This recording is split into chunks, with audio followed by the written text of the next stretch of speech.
غلام بنا بادشاہ، تحریر نمبر 2070۔ اگر آپ مجھے خوشی سے اس ملک کا بادشاہ تسلیم کر لیں تو میں آپ کی طرف دوستی کا ہاتھ بڑھانے کے لیے تیار ہوں۔ جمعرات 23 جون 2023۔ انس رافع زین العابدین۔ یہ اس زمانے کی بات ہے جب لوگ انسانوں کی تجارت کیا کرتے تھے۔ انسانوں کو منڈیوں سے خرید کر غلام بنا کر رکھا جاتا تھا۔ طاقتور غلاموں سے سخت محنت مزدوری کے کام کروائے جاتے تھے۔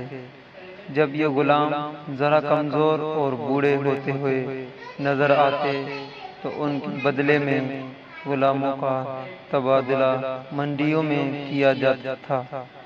ملک کنا میں ایک ایسا ہی نیک دل انسان عبداللہ تاجر رہتا تھا جو کہ انسانوں کا ہی بیوپار کیا کرتا تھا۔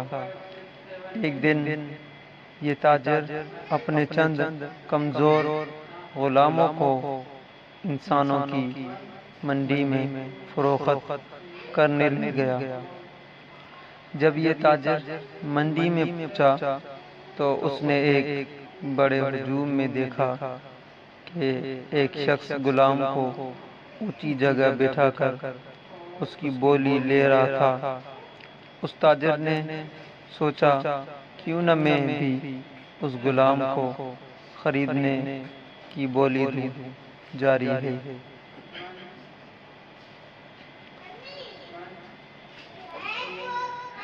جبکہ اس تاجر کے پاس 10 غلام اور 4 گھوڑے تھے۔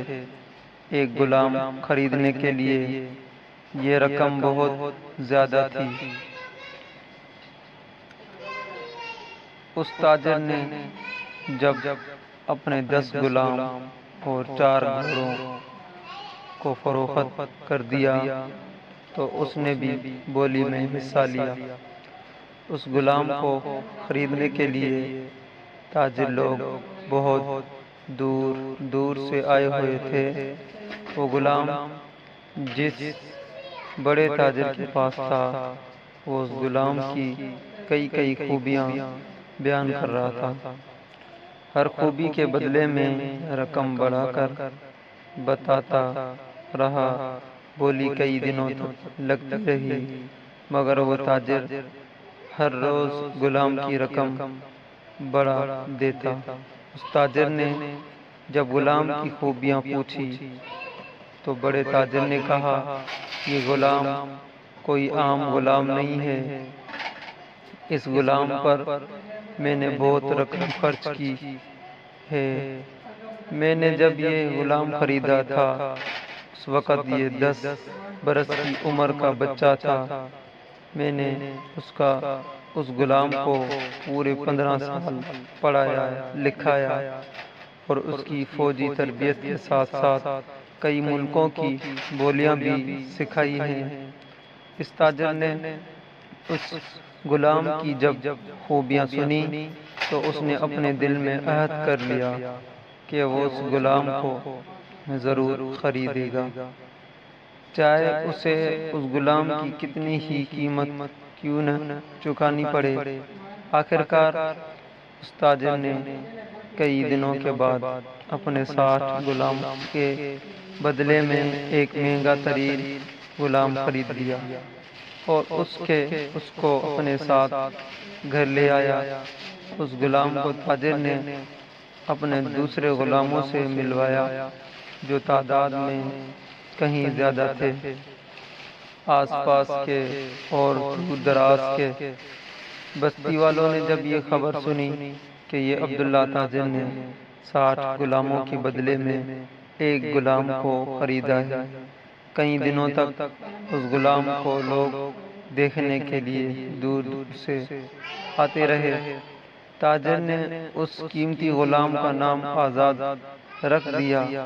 اس غلام نے کہا میرے آقا اگر آپ مجھ پر بھروسہ کریں تو ان غلاموں کی ذمہ داری آپ مجھ کو سنبھالنے کا اختیار دے دیں۔ اس سے پہلے ان غلاموں کی دیکھ بھال کی ذمہ داری تاجر کی بیٹی کے پاس تھی۔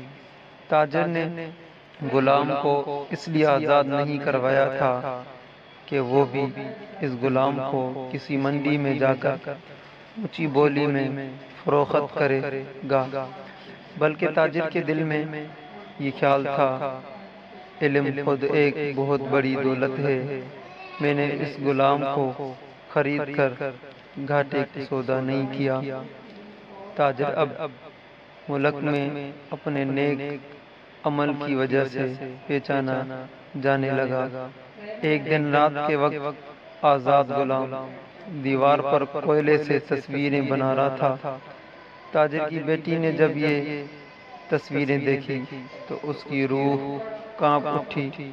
آزاد غلام نے ان تصویروں میں آزادی اور غلامی کا جو تصور پیش کیا، تاجر کی بیٹی سمجھ گئی کہ انسانوں کو خرید کر قید کیا جا سکتا ہے مگر ان کے جذبات کو نہیں۔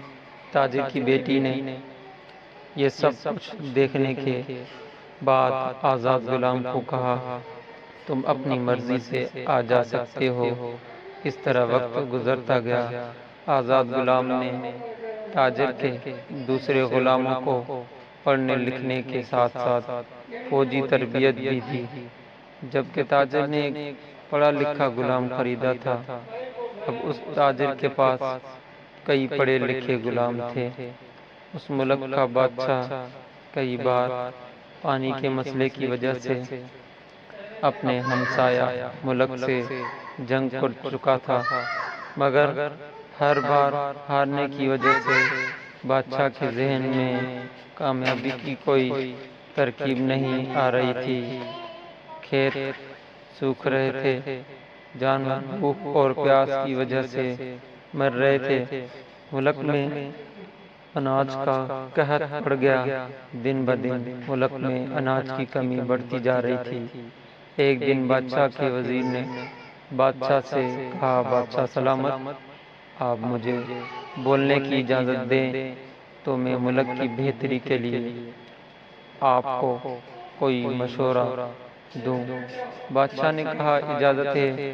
وزیر نے کہا، یہاں سے 2 بستیاں چھوڑ کر ایک عبداللہ تاجر بڑا مشہور ہے، اس کے پاس ایک آزاد نام کا غلام ہے۔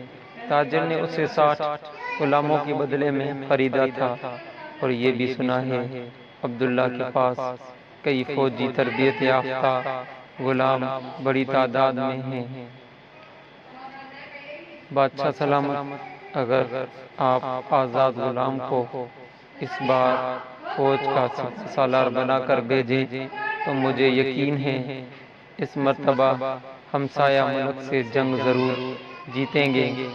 بادشاہ نے وزیر کی بات مان لی اور آزاد غلام کو اپنے محل میں بلوایا اور بہادر نوجوان، ہمارے ملک کے حالات تمہارے سامنے ہیں۔ ہمارے ملک میں پانی کی کمی کی وجہ سے اناج کی بہت قلت پڑ گئی ہے، جس کی وجہ سے ہمارے کھیت سوکھ رہے ہیں اور جانور پیاس کی وجہ سے ہر روز مر رہے ہیں۔ لوگ اپنا دیش چھوڑنے پر مجبور ہو گئے ہیں۔ اگر تم ہمسایہ ملک سے جنگ جیت کر لوٹے تو تمہیں ایک بڑے عہدے پر فائز کر دیں گے۔ آزاد نے بادشاہ کے آگے سر جھکا کر ادب سے کہا، انشاءاللہ ہم یہ جنگ ضرور جیتیں گے۔ بادشاہ نے اپنی فوج کی ذمہ داری کے فرائض آزاد کو دے دیے۔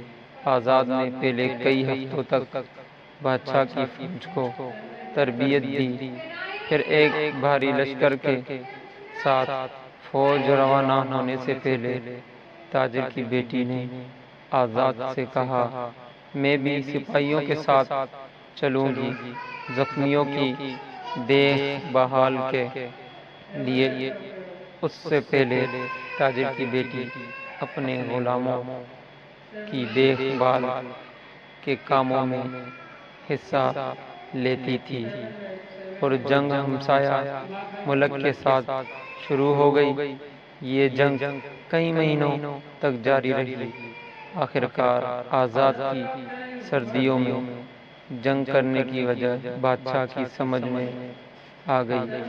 دشمن سخت سردیوں کی وجہ سے زیادہ دیر آزاد کی فوج سے ٹکر نہ لے سکا اور میدان میں ہتھیار چھوڑ کر بھاگنے پر مجبور ہو گیا۔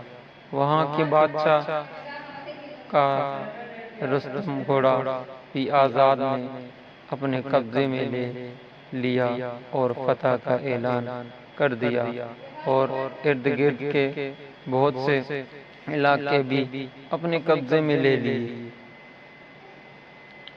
اپنی کامیابی قاصد کے ہاتھ بھیج دی، جس پر یہ لکھا تھا کہ بادشاہ سلامت، آداب فتح مبارک ہو، مگر مجھے یہ بات بڑی افسوس کے ساتھ کہنی پڑ رہی ہے کہ کمزور حکمران کہیں بھی ہوں وہ ناکام ہوتے ہیں۔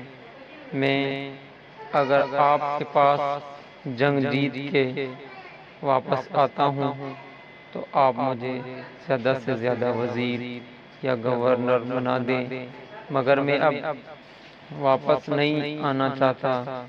اگر آپ مجھے خوشی سے اس ملک کا بادشاہ تسلیم کر لیں تو میں آپ کی طرف دوستی کا ہاتھ بڑھانے کے لیے تیار ہوں۔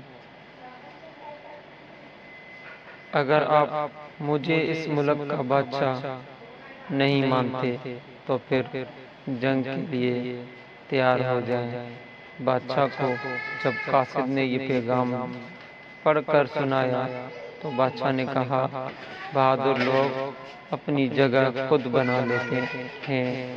اس طرح آزاد دوسرے ملک کا بادشاہ بن گیا۔ دونوں ملکوں کے حالات بہتر ہو گئے۔ کھیتوں میں ہریالی آنے لگی۔ آزاد نے عبداللہ تاجر کی بیٹی سے شادی کر کے خوشگوار زندگی کا آغاز کیا۔ پلیز اگر ویڈیو اچھی لگی سبسکرائب کریں، لائک کریں، شیئر کریں، کمنٹ کریں تاکہ نئی آنے والی اس ویڈیو کو لائک کریں، ہمارے چینل کو سبسکرائب کر بیل آئیکن ضرور پریس کریں